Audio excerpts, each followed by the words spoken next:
Tad Stahl describes himself as just a middle-class dude raising a family in Indiana. And that's true, but it really leaves out just a little bit. Now, back in his mid-50s a few years ago, he took on a new challenge by following his adult sons into racing go-karts. And so what started out as just a weekend hobby with his boys has really grown into a family event, all documented on their regular YouTube channel. And I've been wanting to have Tad on the show for a while now to really talk about those three things. Taking on new and often humbling challenges later in life, keeping those family relationships front and center, even as all kids are now adults themselves and setting off on their own lives. That's something I really haven't talked about on the show, and yet is a really, really important subject. And becoming YouTube famous, at least in his corner of YouTube. Now, any one of those things is challenging, and yet he's managed to bring them all together and combine them in a very authentic and seemingly effortless way of, as he describes himself, just a middle-class dude raising a family. Now, if this episode resonates for you, please share it with others. And if you would, leave a quick review over at lovethepodcast.com/midlife mastery. That really lets me know what you enjoy about the show so I can make it even better for you. And it helps others learn about the show and discover it. And we now have listeners in 60 countries and continue to grow. But it's primarily from the word of mouth, from you sharing, and from the reviews that you write. So thank you for that. Now, are you ready to play bigger in midlife? Tad's got some great ideas on it. So let's get started.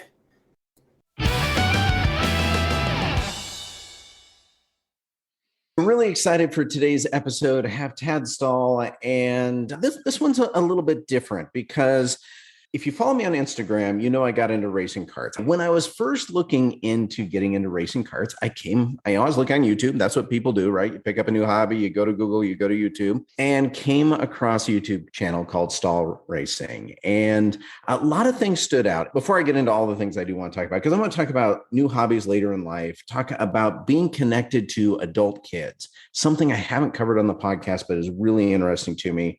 Living a publicish life on the internet. We'll just go from there. So, Tad, I haven't really introduced you. How do you introduce yourself? Well, it's not with much fanfare typically. I'm just a middle-class dude in Indiana, raising a family. I work in cybersecurity. Can see the end of the road there. Not near the end of the road, but I can see it. And raising a family, getting ready for my last one to get married. Just kind of an average guy that happens to have a son that's pretty good at editing YouTube videos. So we've got a vlog going, and that's how you met me. Well, and you guys have been doing the vlog for a while now. And by the way, he does have fantastic editing skills, because one of the things that stands out is there are a lot of montage scenes that you don't see in other YouTube videos, and it just captures to me the essence of being at the track and being with family. And, just little snips, kid here, getting the cart ready here, family around.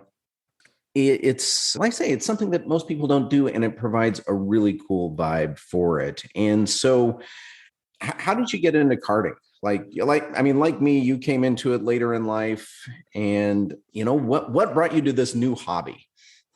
Yeah, it's a bit of a story. I mean, first we've always been racing fans, and we live here on the northeast side of Indianapolis, so we go to the Indy 500 every year, family tradition. But that's really what we were, was observers. And my youngest son, he had on his list for ages. Every Christmas, he wanted to go kart, and every year he woke up disappointed.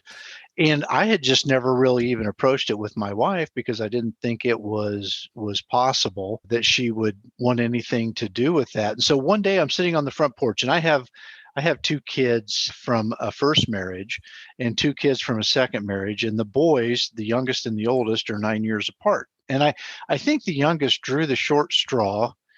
And he came out to me. I was sitting on the front porch. He says, "Hey, Dad, Casey and I are going to buy a cart." And I said, "Oh, no, you're not." And he's like, "Well," he didn't really say it like this, "but I'm 18 now, and you can't stop me, and we're going to do it." And I said, "Okay, I'll tell you what. You go in and you get approval from your mother, and I'll go along with it." And I figured, this wasn't going to go well. 30 seconds later, he's out there. She's fine with it. We're going to go get it tomorrow.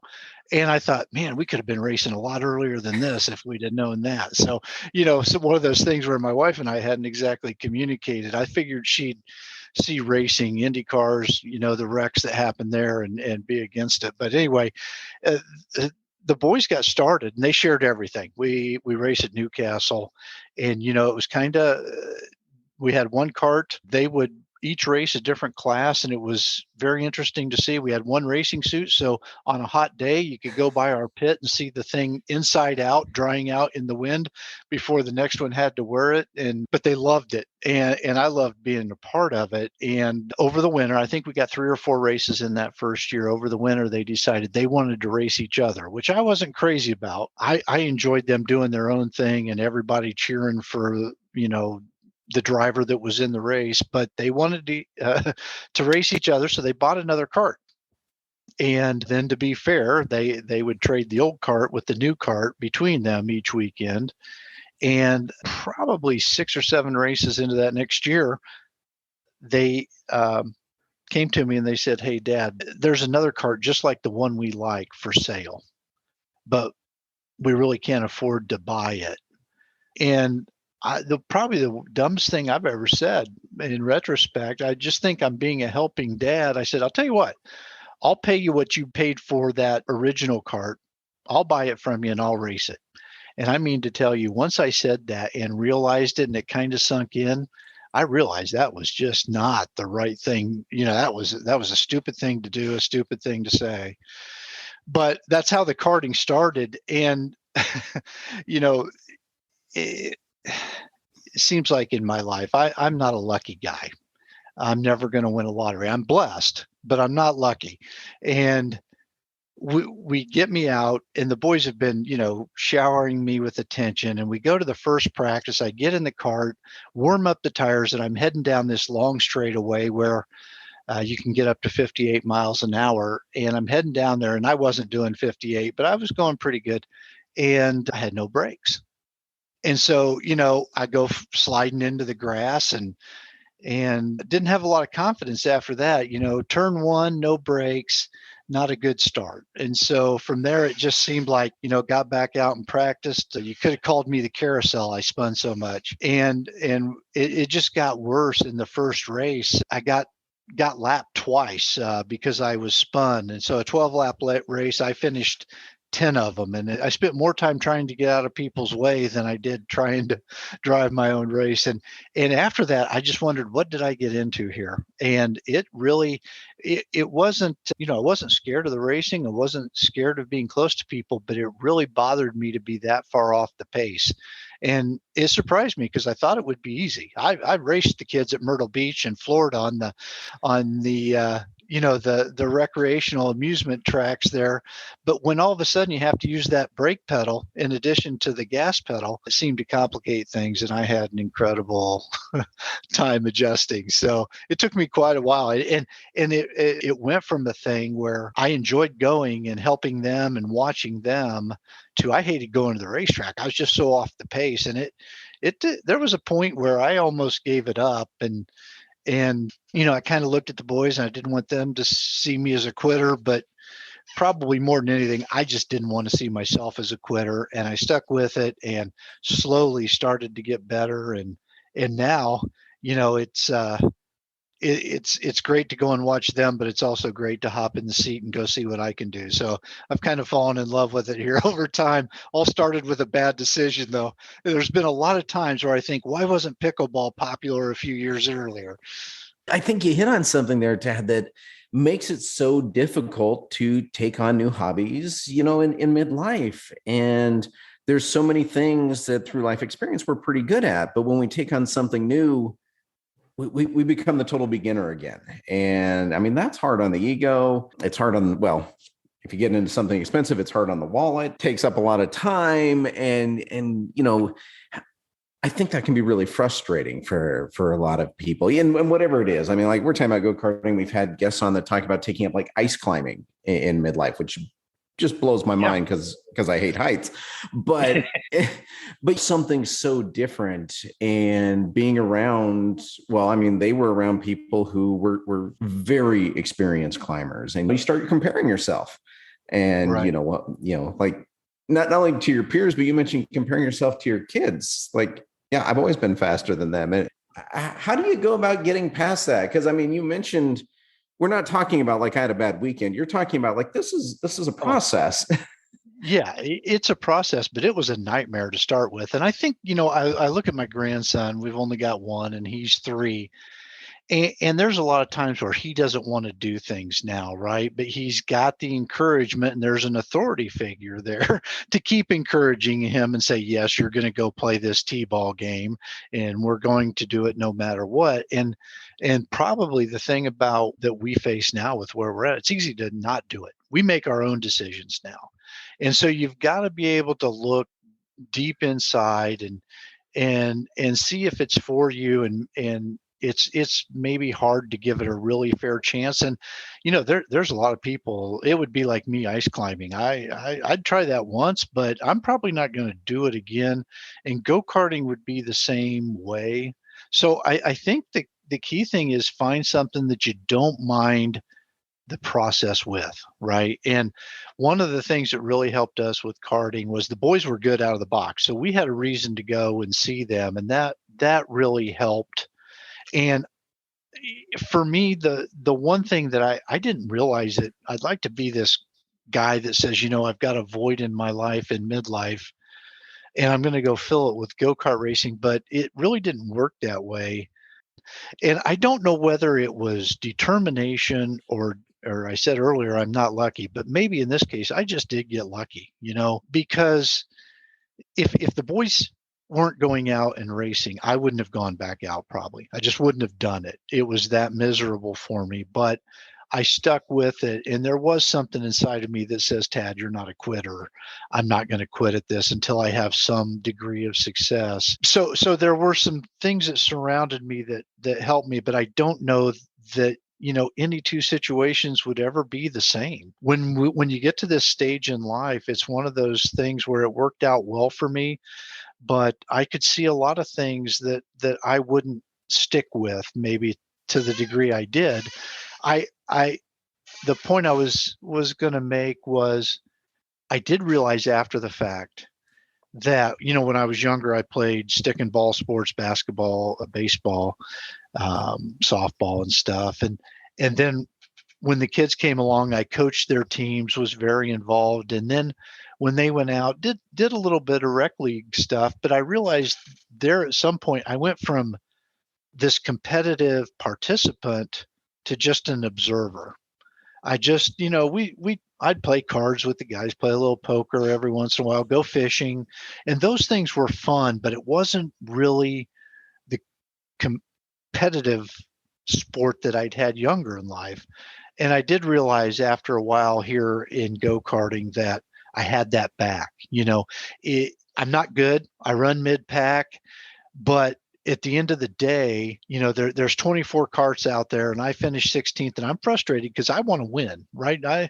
I'm not going to, but I want to.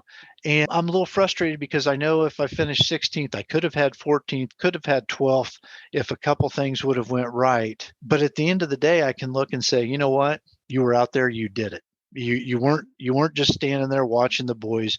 You were out there, you had the heart rate up, and so in that way it's really rewarding. And I've kind of kept my eye open for other things where I can do something similar, that I'm not just an observer of life, which I'm an introverted guy, so it's really easy for me to settle for that type of stuff. And I got to get out of my comfort zone a little bit. Karting did that, and I should learn from that lesson, maybe better than I have. I'm very introverted as well, and I relate to so much there. One, the competition. So I did not grow up playing stick and ball sports, but I did grow up racing motorcycles and then bicycles, and I realized I was missing that in my life, just the competition. That competition that pushing yourself and I don't know, just the thrill and frustration of it. There's something there. And I know there are lots of hobbies like this where there is, I mean, for me, there is kind of this beautiful frustration of chasing perfection that will never happen, right? Like, you Right. know, measuring it in this case, in this context, in tenths of a second. But, you know, other things measure it differently, but just, I don't know, that there's something that I find very, very satisfying, at least in this stage of life, that I realized I've been missing. I'd gotten away from it. I've had other guests that talk about feeling like they forgot who they were. Just you start raising kids, you get focused on career, and you know, when you're 20, you're always thinking about who you are. At 50 and beyond, you've just spent 20, 30 years thinking about other people and trying to be what you need to be for them. So I realized, you know, there isn't a question at the end of that, Tad. It was really just kind of a reaction. One of the things that you said, and I tell this, you know, we work with cybersecurity government programs that are just getting started, and go-karting and maybe even midlife is kind of like this in my book. I tell them, you know, when you go to start your cybersecurity program, you are standing right in front of a mountain, and you're going to look up at that mountain and it looks really high, but you've got to climb it, right? And it's kind of the same way with go-karting. And the thing is, you start up that mountain, you take step after step, you do it for 3 or 4 years, the same way with cybersecurity. And I told him, you're going to look up, and the top of that mountain is going to look as far away as it did when you started. But the cool thing is, when you look down, you see how far you've come. And that's one of those things that if you never take that first step in those things, you don't get to experience that journey. And you know, life is in the journey. That's kind of something you hear a lot, but that was words of wisdom from my grandma, and she couldn't have been more right. And you know, the thing I notice about the journey is I'm the oldest person in my kart racing class. I'm in the master's class. And if we're racing 26 people, I'm coming in anywhere from 14th to 26th. And but usually I call myself a mid-pack racer. The thing that I've noticed is I still, you know, I haven't given up on winning, but I really enjoy the fact that I'm racing back there for 16th. I'm not giving somebody 16th, you know, unless they can come and take it. And I'm looking to take 15th. And part of that is to be able to enjoy the success that you can have and come off the track. If I had to win every time, I wouldn't do it. But my enjoyment of the racing, of the wheel to wheel, you know, it scares the crap out of me sometimes when you go in and side by side, wheel to wheel, and see people spinning in front of you and stuff like that. But it's also exhilarating, and you kind of get this sense of, you know, there is some skill out here. I'm not the greatest, but I'm doing all right sometimes, you know. So, but the thing I've wondered is, if being in the oldest age of that class, next year I'm eligible to go up to another one. And in some ways, I'm looking forward to it because I should have more positional success next year. But there's a side of me that just says, you've got unfinished work here in the master's class, and you got to go get it done. Now, the truth is, I'm never going to get that done. But in that mountain, I'm not so sure I don't want to keep on that path for a little bit longer. Kind of corny, but no, I love the analogy. The finish line at the top of the mountain still looks far, but it's amazing how far we've come. I mean, you know, that like applies to everything in life, I think. Well, I'm going to shift gears here a little bit. And like I said at the beginning, one of the things that I found most interesting was just how connected you were to your adult kids and that sense of family. And as you mentioned, you know, this is through adult kids through 2 marriages. And I don't think that's something you see much. I just don't know that I've seen people combine them quite so well. Like you mentioned, your boys were working together, even though, you know, they're years apart, different moms. I don't know. Like, I don't know if there's a secret to the success there, but it's pretty impressive. And so what has made that possible? What have you done that has helped create those relationships that have lasted well into life? you know, that's it's probably, keeping the adult kids part of our life, which is important to us, is really just kind of a continued evolution of what happened when they were younger. And, you know, I put them in an unfortunate circumstance. So I was going to try and make it as good as possible. And I had grown up in a similar environment where my mother had 4 kids, 2 from one father, 2 from another.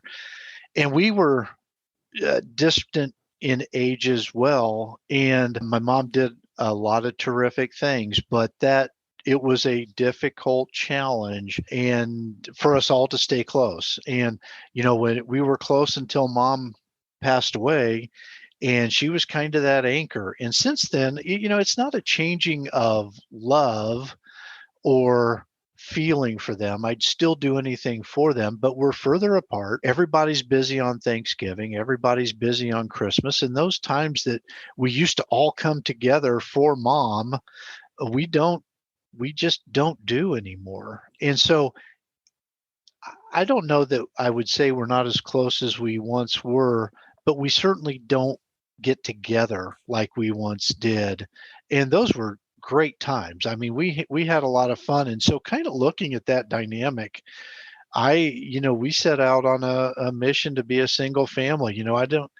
My kids don't call each other half brother, half sister, anything like that. It's their brother and their sister. And the greatest thing that has, without a doubt, it was my mission to see that kind of a family unit, but it wouldn't have happened without my wife. And so she's a mom to 2 and a stepmom to the other 2. And without a doubt, she was the most important ingredient in that. And she pulled it off to a T and just allowed us to do the things that we do. And, thank you for the compliment on the vlog. The vlog allows us to show it, and we have a lot of fun doing it. And that's the one thing that, and that really, the credit there goes to the kids, because I just put the clay out there and they turn it into art. We may take a vacation and say, hey, we're going to be going, who's going with us? And usually they all make it a point to go, or, find some, even before inflation hit, if I could find some meat on sale, I'd say, hey, I'm going to toss it on the grill tonight.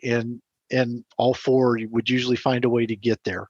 And the cool thing is, if we can give them those opportunities, I think because of the work we put in beforehand, it has made that kind of family dynamic be a priority for them.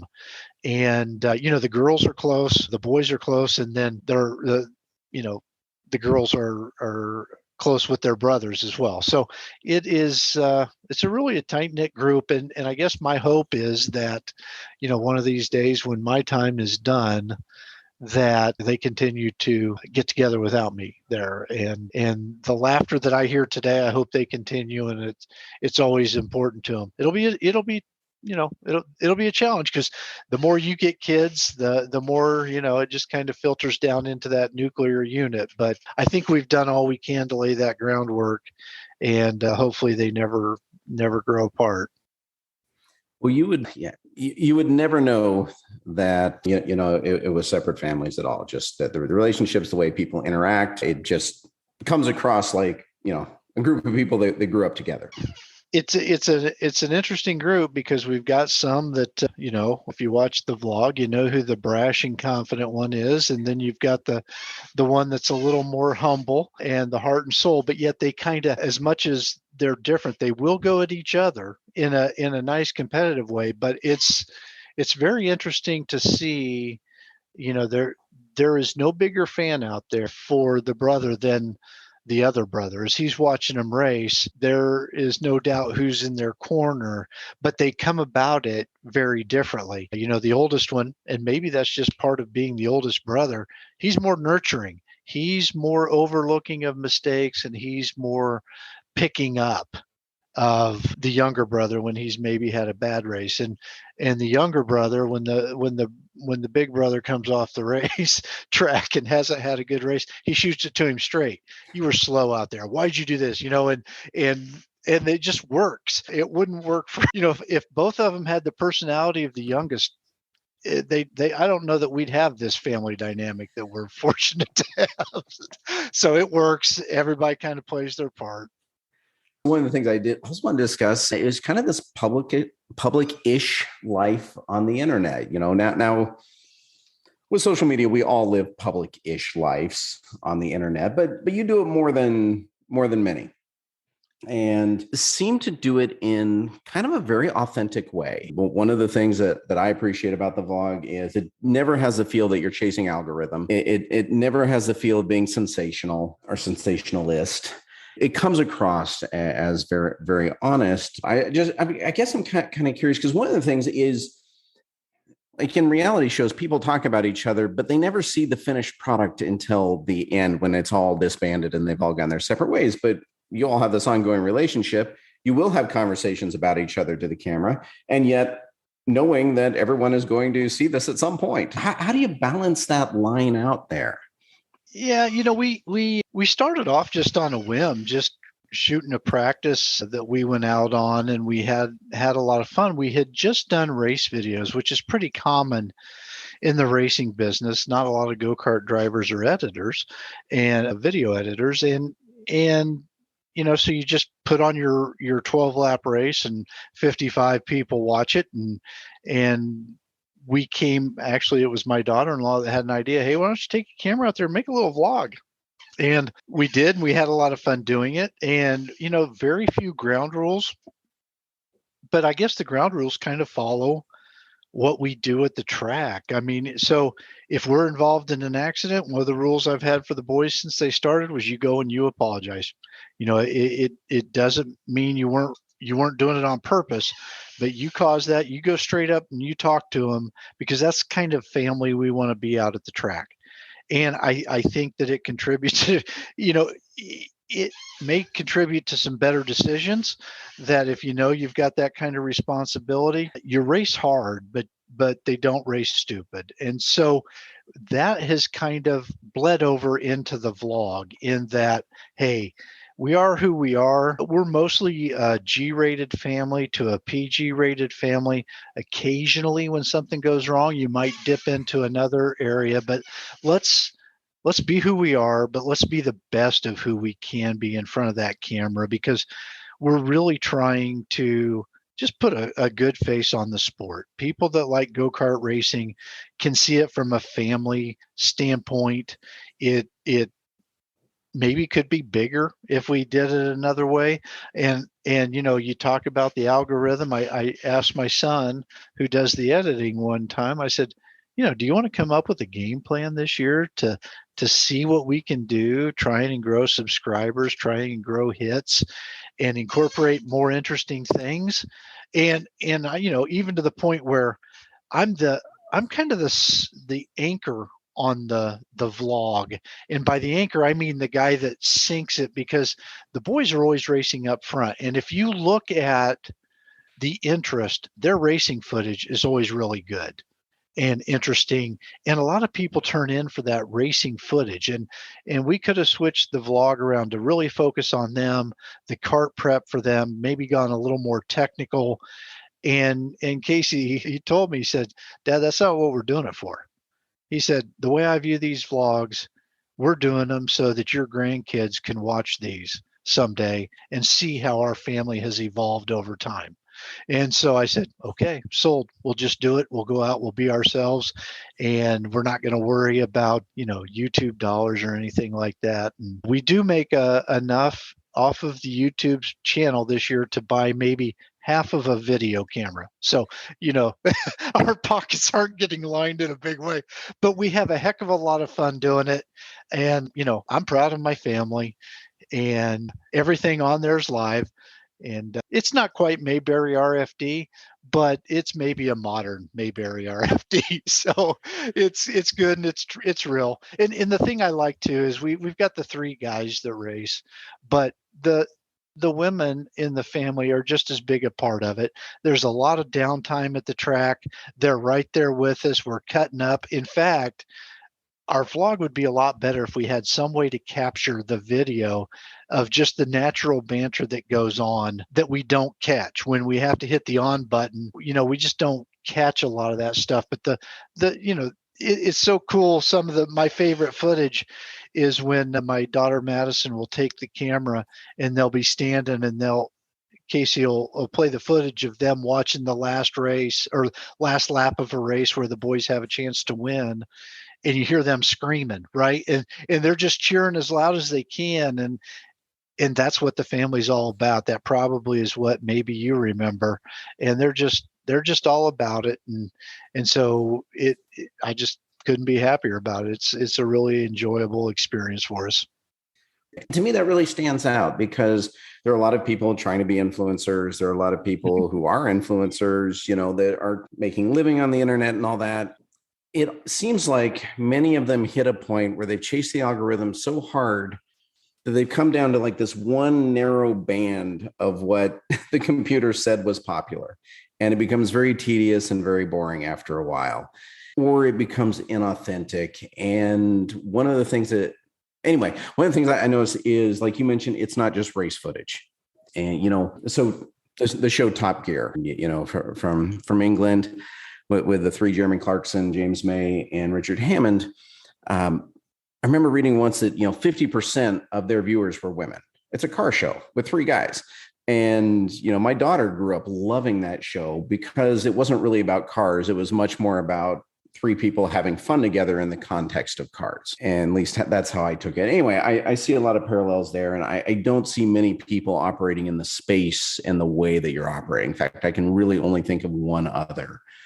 And one of the things that it does share is just the joy and the fun of getting out and doing what you love. And I think we forget about that on social media sometimes.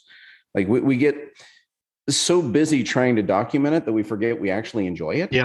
Yeah.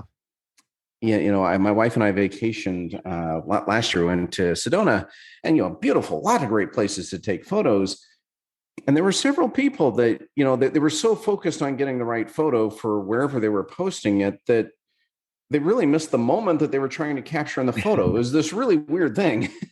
Yeah, that's a really good point. And that's what is, I always look forward when when Casey said the vlog is up, because in the moment, in the point of the weekend when you're doing some of that stuff, or maybe they've done something and I wasn't around, it's just really cool to kind of look and see how they interacted, or have my own laugh out loud at something they've done, and just kind of take it in and realize, this is, even if it's just for us, it's pretty cool. And the nice thing is, it has been rewarding. We've had, it's not a big vlog, but we've had several people, and like the nice things you've said, come up to us and say, hey, I get frequently, my dad and I used to kart together.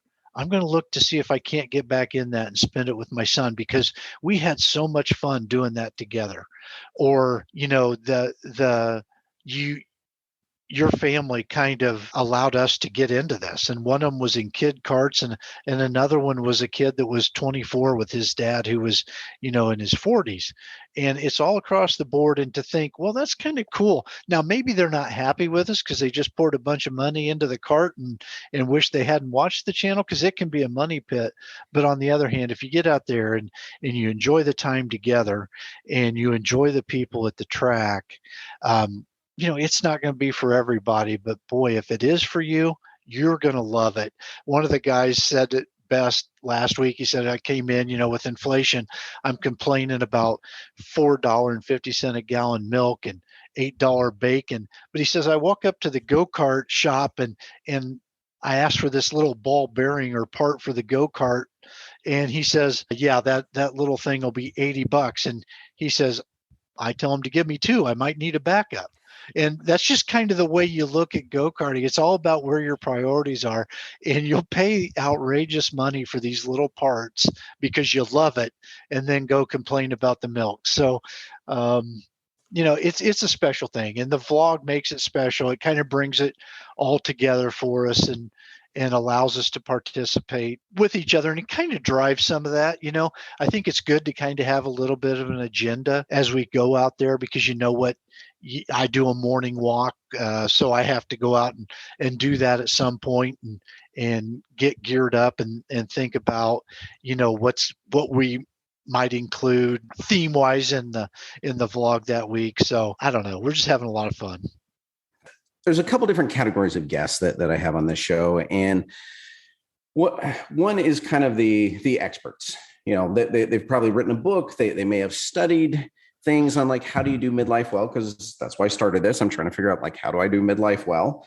And then there's also those who are just really living a great midlife. I love to have both types of guests on, and you definitely stand out as someone who is just living a really great midlife. And I love the inspiration that comes out of that.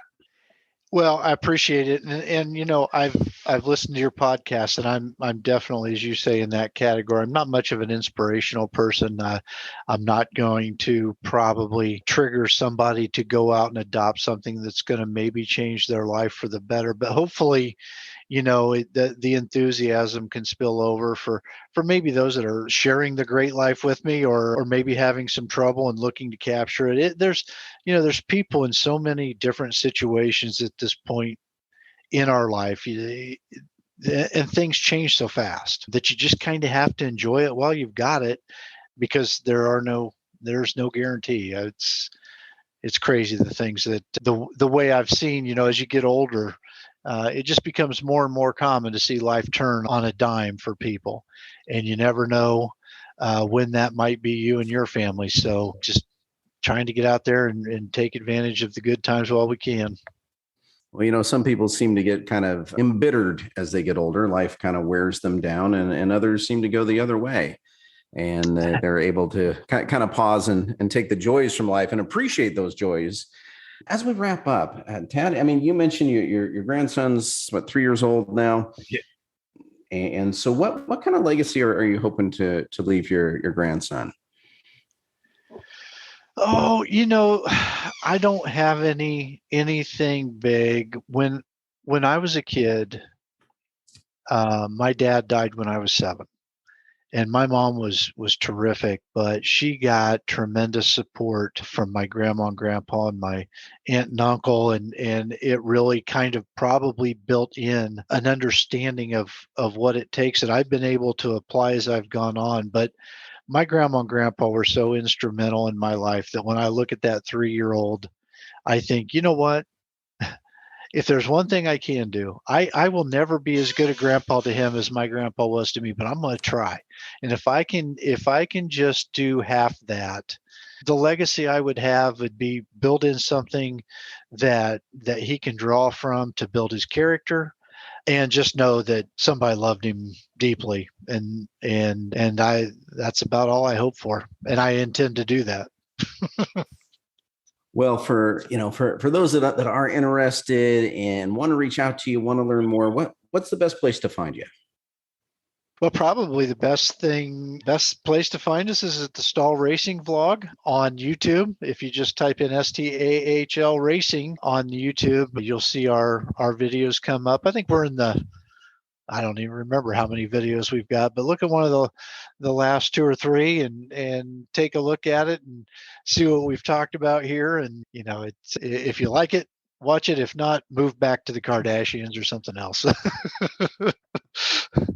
Well, Tad, it has been fantastic having you on. Like I say, I've been wanting to get you on for a while. I'm really excited we were able to make it happen. So thank you so much.